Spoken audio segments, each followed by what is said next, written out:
We've met with numerous candidates. They're outstanding in every case. They were largely recommended and highly recommended by Federalist Society. Jim DeMint was also very much involved in his group, which is fantastic, and he's a fantastic guy. Then Saturday, as you know, we're having a big church service and lots of good things are happening. So our first day, and you'll all be invited to the signings, but we'll be doing some pretty good signings on Monday and Tuesday and Wednesday and Thursday and Friday, and then also the next week, and you're all invited. But on the Supreme Court, I'll be making that decision, and it'll be a decision which I very strongly believe in. I think it's one of the reasons I got elected. I think the people of this country did not want to see what was happening with the Supreme Court.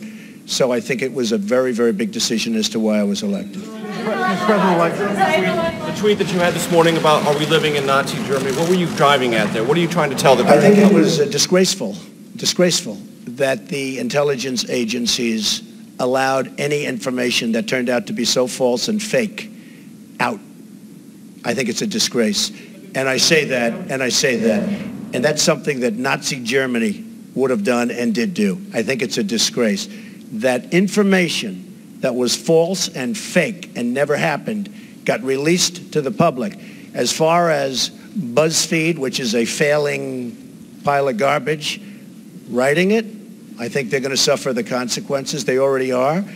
And as far as CNN going out of their way to build it up, and by the way, we just found out I was coming down, Michael Cohen. Michael Cohen is a very talented lawyer. He's a good lawyer in my firm. It was just reported that it wasn't this Michael Cohen they were talking about. So all night long, it's Michael Cohen. I said, I want to see your passport. He brings his passport to my office. I say, hey, wait a minute. He didn't leave the country. He wasn't out of the country. They had Michael Cohen of the Trump Organization was in Prague. It turned out to be a different Michael Cohen. It's a disgrace what took place. It's a disgrace.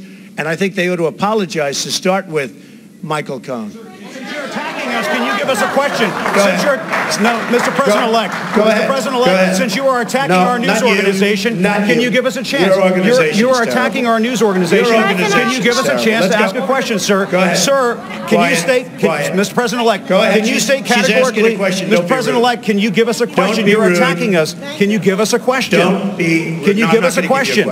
I'm not going to give you a question. Can you state categorically? You are fake news. Sir, can you state categorically that nobody... No, Mr. President-elect, that's not appropriate. President Obama went